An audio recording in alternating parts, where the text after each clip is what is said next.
So this has been my photo on Instagram for the last like 3 or 4 years, like well before I actually read the book A Little Life. And now that I actually have read it, I realized that like, man, I was coming at that book with the wrong energy. Hey everybody, my name is Rick, and today I'm going to be talking about A Little Life by Hanya Yanagihara. It's going to be the first book that I review in my 20 Books of Summer challenge.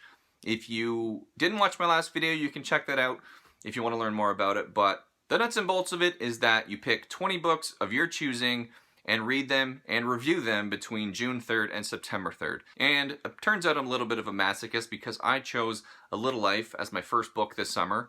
One of the saddest, most traumatic books of all time. So that was dumb. Because A Little Life was such an emotional gut punch, I really have no confidence that I'm going to be able to sit down and do a coherent front-to-back review of this book. So these are the 13 thoughts I had about A Little Life. So I'm pretty sure this book kind of went viral, so to speak, because it's a book that really demands you have someone to share this with. This was such an emotional roller coaster. And by roller coaster, I mean a huge dip right at the start and then it stays low the entire time. It's the most boring roller coaster of all time, but that metaphor didn't work. Let's move past it. Like, this is a book where I think readers need to feel a bit of consolation from other people. Like, it's like going to the war. Like, it sucks to go to war, but it sucks a little less if you're going there with people you know. I can't imagine reading this book and having no one to talk to about it. Like, dear Lord. How the hell is this book as popular as it is? As much as I loved it, I found it strange that many people would like a story that heartbreaking and painful and sad and traumatic. And it just got me thinking of like the time we're in that this type of book did as well as it did. I just get the feeling that this kind of book wouldn't have hit kind of culturally like it did in another place and time. I can't imagine this book coming out in the 80s and being this popular, or coming out in the 90s and being this popular. Like, maybe it would have, I don't know, but I've come to see this book as a bit of a kind of a chronicle of the age that we're in right now. This time of just like out and out anxiety and lots of public discourse about abuse and cutting and self-harm, depression and binging and sexual abuse. And I think as much as we're more aware of these things happening, we're also more aware of the band-aids I think we all use to cover up these things. Whether that's drugs or affairs or traveling or love or friendship even. It was also fascinating for me to see how divorced this story was from any kind of place and time. It does kind of feel like a modern story, but at the same time, I think it could have been set in a lot of different places and times and the story would still work. Like, Hanya Yanagihara goes as far as removing basically all cultural references from her book. Like, if anyone can tell me what year this book takes place in, or who the president was, or any kind of cultural moments that are happening around this story, I didn't notice any of them. And this book takes place over like 30 years. And I feel like it just gives it this everlasting feeling of like now. I think if any of us pick this book up in like 50 years, it's still going to feel contemporary. It's still going to feel relevant. And that's the biggest reason why, as soon as I put this book down, I was like, this is a modern classic. This book is going to stick around because it has less obstacles in its way, I think, to kind of persevere over the years. Now, I feel like I can't talk about this book without bringing up the review of A Little Life in New York Review of Books by a man named Daniel Mendelsohn, because it troubled me more than any part of the book actually did. In his review, Mendelsohn said, let me look up the quote, because I don't want to get it wrong. He said that the novel reveals itself as a 21st century novel in its abuse, self-loathing, and victimization. He wondered if its appeal comes from a generalized sense of helplessness and acute anxiety. In our culture, he said, the victim has the status these days. He even went on to say that the book must bring its readers like this perverse kind of pleasure because it legitimizes the idea that we're in a world of victimization. there can be really negative reactions to this book. And I'll just speak to Mendelssohn's specifically here, which I think is just such a cynical response to this book. Like, the book isn't hitting people so hard because they're craving victimization. That's such a reductive way to look at this. It's popular because we're finally in a time where society is now recognizing and validating victims. This isn't about like victim fame. This is about victim support. I think A Little Life was successful and it's connected with people because it was willing to delve that far into trauma, into pain, into discomfort. And it does so in a way that I don't think is gratuitous. As much as I just want to stick to the book today, I feel like I can't talk about A Little Life without talking about some of those negative reactions to it. More specifically, people thinking that the book was too sad, too traumatic, and probably too outrageous. Like, the fact that Yanagihara continues to find ways to up the traumatic ante is at times insane. Like, it is ridiculous. There were times when I just wanted to throw the book across the room because I was like, you've got to be kidding me. This guy, Jude, has been through so much to such a ridiculous degree, and now that he seems to have persevered past that, more stuff is happening and people around him are now having tragic ends. Stop it. Like, stop. I can't do this anymore. No one can do this much work. So I think a lot of people get to this point where they either bail on the book completely or they just emotionally check out and slog their way through to the finish line. So to those people, I want to say, and to people watching those videos who may be too afraid to read the book now because they have such a negative view of it before they even start it, I want to bring up a quotation that will help me explain the next point that I want to make. Specifically about how that constant trauma is actually one of the smartest things that Yanagihara does in the whole book. For a while they would mourn him because they were good people, the best, and he was sorry for that. But eventually they would see that their lives were better without him in it. They would see how much time he'd stolen from them. They would understand what a thief he would have been. How he had sucked away all their energy and attention. How he had exsanguinated them. He was releasing them. And this is what you did for people you loved. You gave them their freedom. A lot of people are mad with a lot of things in this book, but I feel like no one's mad about the thing they should be. The fact that Yanagihara used the word exsanguinated. To me, this quotation is exactly why the book is so tragic. Because the readers who have negative reactions to this book completely validate how Jude feels throughout this story. He thinks that at best, people are not going to want him around, and at worst, that they hate him. Which is incredibly sad to feel just alongside Jude as the story is being told, but then it becomes so much more sad, in my opinion, when you hear people validate those fears in real time. This is why it's not ridiculous for Jude to feel the way he's feeling, to be so morose and down and negative and have such a hard time crawling out of the emotional hole that he's in, because it's real. This is how people react in this circumstance. He annoys so many people with what he's going through and how he deals with it. Divorced of some kind of personal connection to Jude, people do get frustrated with the story. They do get annoyed. They do get beat down by it, and they feel like they can't take it anymore. So why wouldn't Jude feel like that in this story? Why wouldn't that fear motivate everything that he's doing? That's the point. Like, that's why Yanagihara went so overboard with her story. She wanted to wear people down. She needed to wear people down. And it's not easy. As a reader, it's not easy to go through that. And sometimes it sucks going through that, where there's 200-300 page stretches that just feel like it's just awful thing after awful thing, and you can't get out from under it, and you just want it to end, and it sucks, and it's painful. But I need to point out, like, I do understand the negative reactions people have to this. If you paid $35 for the hardcover, and you just were sad for like 25 hours while you were reading it, like that's a hard pill to swallow. And depending on the mood you're in or what you kind of need out of a book, this could be the exact opposite thing that you needed from this story at this time. And if you didn't like this book, I get it. Like, anyone who hates A Little Life, I'm like, yeah, I wouldn't ask you one question as to why. I know why. I recommended it to my friend Denise as I was reading the start of the book, and then by the time I got to page like 200, I was like, oh my god, like, what did I do? Like, I made another human being go through this. Here's another quote that I absolutely love that I think helps that point as well. What he knew from books, and books lied.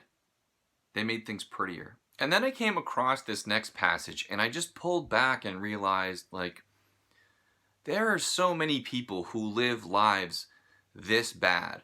Maybe not this bad and painful and horrifying in the same way, but existentially terrible in their own way. He had looked at Jude then, and had felt the same sensation he sometimes did when he really thought of Jude and what his life had been. A sadness, he might have called it, but it was a pitying sadness. It was a larger sadness, one that seemed to encompass all the poor, striving people, the billions he didn't know, all living their lives, a sadness that mingled with a wonder and awe at how hard humans everywhere tried to live, even when their days were so very difficult, even when their circumstances were so wretched. Life is so sad, he would think in those moments. It's so sad, and yet we all do it. I think part of the reason this book feels so traumatic, other than how traumatic the book is the fact that books do lie. They do hold things back. We are sheltered, I think, at least in part, from the very real horror of trauma. Books usually have to pull punches because this is what happens when they don't.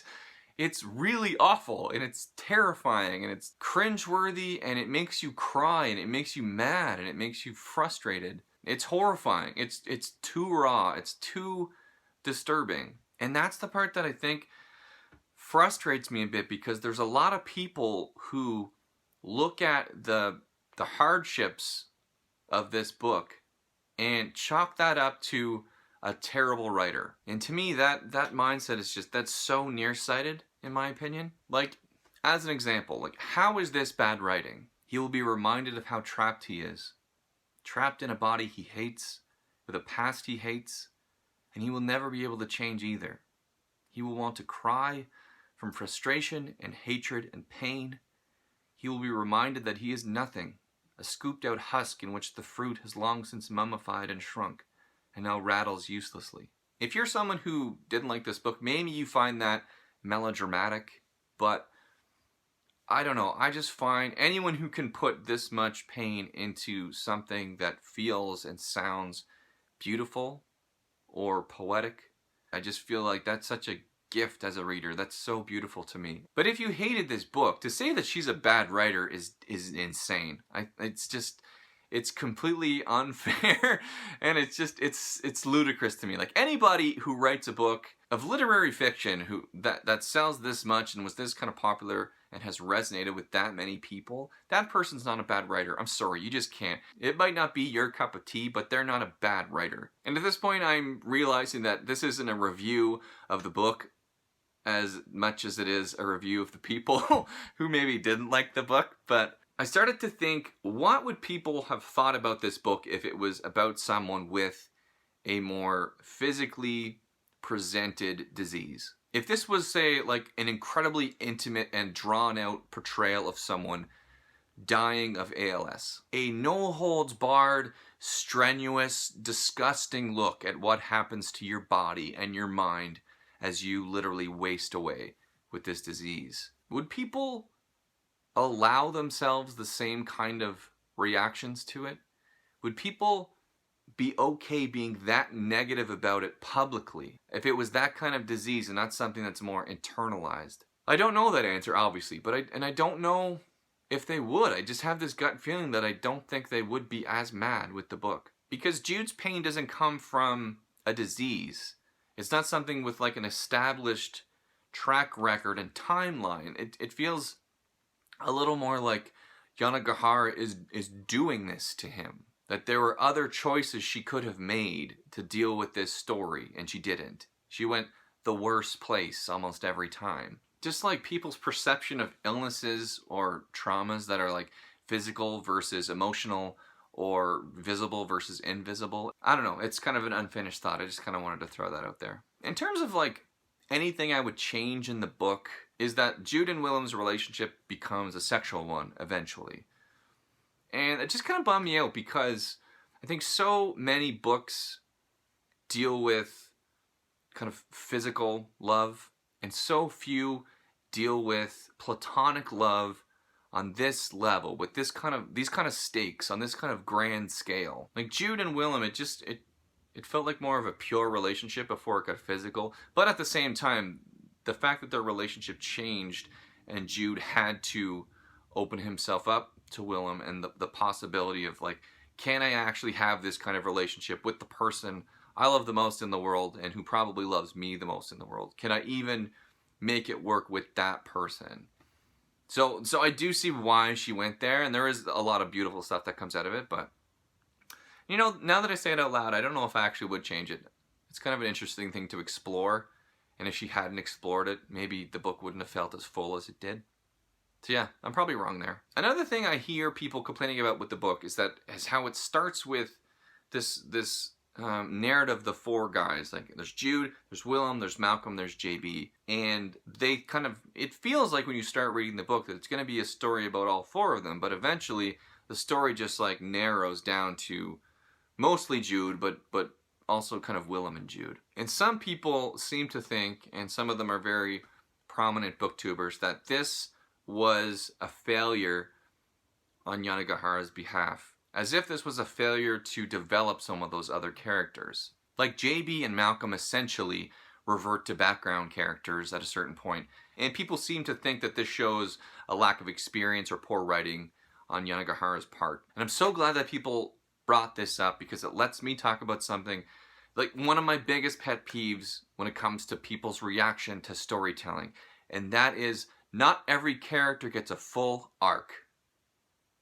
on purpose. Sometimes the lack of development is the statement that the author is trying to make. Sometimes when a character kind of falls into the background and loses momentum, it's not about what happens to that character, it's about what that means to the other characters. It's really a comment on the characters that are left rather than the characters that faded away. We'll say Malcolm, him becoming more of a background secondary character, is a comment on Jude and Jude's character, and that's the point. Like, in addition to being a story just so completely about misery, this is also a story about growing up and hitting middle age. And the book starts when these guys are in their 20s, and almost everyone, when they're in their 20s, has this kind of big group of people that they're with, and the world is just full of possibilities for all of them. But as people age, their journeys become less and less about the people around them and more about their internal struggles, their internal conflicts. And to borrow a phrase from another book, the road narrows as you go. And that's what Yanagihara is doing. Some of these guys just kind of fade into the background because that's the arc of Jude's life. It's not about the arc of their lives. These guys were always pawns in Jude's story. This is Jude's story. It's not about Malcolm. It's not about JB. Do you seriously wanted more about JB? That guy sucked. Like a huge theme of this book is how Jude's friends are not able to save him. They weren't capable of saving him. Like, Jude obviously needed the support, and they were a great support system for as long as they could be, but ultimately, the story has to get to a place where Jude needs to fix these things or work on them himself. People around him can't solve this for him. He needs to deal with it. And so, in order to tell that story, those people have to fade away. At least some of them do. Ugh, it just breaks my heart when people say that this book is poorly written. Are you kidding me? This book has like 25 quotes that I've written down in a notebook that I'm going to have with me forever, that I'm going to reread and recontextualize probably for the rest of my life. Quotes that just floored me. And a lot of them for the tragedy of it, sure, but there's some for the hope of it as well. There is some hope in this book. Like the moment where Jude finally feels Harold's love for him and finally accepts the fact that he has a paternal figure in his life that wants to look out for him and not abuse him. And he cries and cries for everything he has been, for everything he might have been, for every old hurt, for every old happiness, cries for the shame and joy of finally getting to be a child, with all of a child's whims and wants and insecurities, for the privilege of behaving badly and being forgiven, for the luxury of tenderness, of fondness, of being served a meal and being made to eat it, for the ability at last, of believing a parent's reassurances, of believing that to someone he is special despite all his mistakes and hatefulness, because of all his mistakes and hatefulness. Jude is 51 during that passage. Like, that is so heartbreaking and beautiful for someone to go through all of that in their life and get to a point at 51 where they can finally feel that. To not think that there's hope in that moment is crazy. To me, all the pain in this book, the hundreds and hundreds of pages of pain just washed away in that one moment. It was just worth it to me for that one moment. But, you know, in true A Little Life fashion, that feeling doesn't last, and people hate that. Probably rightfully so. They hate that. But to me, I look at that moment and I see the hope. I don't think of where it goes after that. Like, not many books ever have made me feel what that book made me feel at that moment. But of course, following that moment is probably the saddest moment in any book I think I've ever read. Because after this moment, Harold is hugging him, and there's this moment where Jude, he kind of,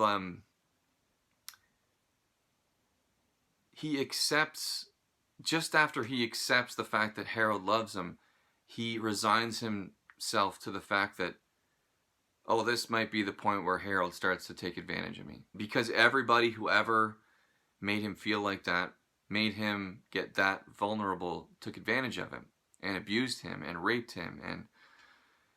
And this is the first time in a long time he's felt that from a father figure. He's never felt that from a father figure that didn't want something from him. And so in that moment, he's like, oh, this is when it happens, and this is when, you know, Harold's going to turn me over and do whatever he wants to do to me. And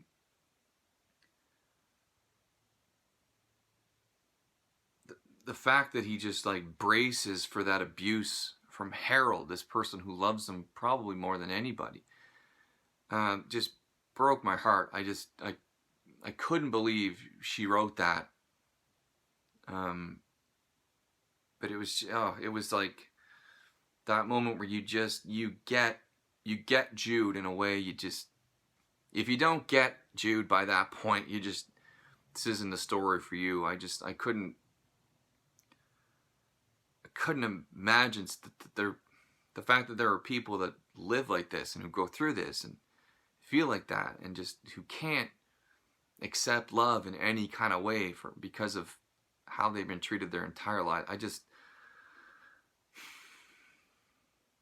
It broke my heart. I cannot stop thinking about it. And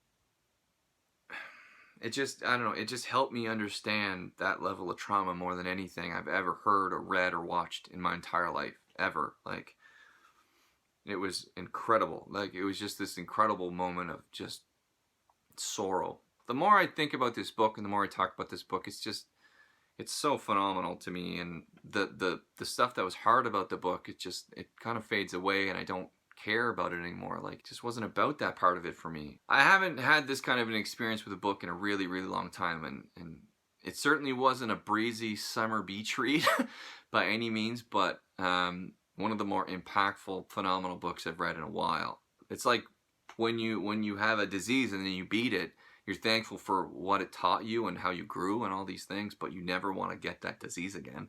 And that's kind of how I feel with A Little Life. Like, very thankful to have found the book and to have gone through this experience. But I'm done with it. So doing the whole 13 thoughts thing, I thought that would make this video shorter. This is going to be one of the longest videos that I've ever done. Maybe it's the longest video that I've ever done, but it's one of the longer books that I've ever talked about, and I think it's too important a book to kind of gloss over. So thank you so much for sticking around if you actually managed to watch this whole video. and put up with this much talk about really sad stuff. You either really like this channel or you really like this book. Hopefully both. So yeah, thank you so much sincerely for listening to this, and stick around for the rest of my 20 books of summer. There'll be 19 more reviews that I'm going to have to do to complete this challenge. I'm sure they're all going to be happier than this one. I can't see how that wouldn't be the case, but I hope you have a great week reading, and I'll see you guys in a couple days. Bye.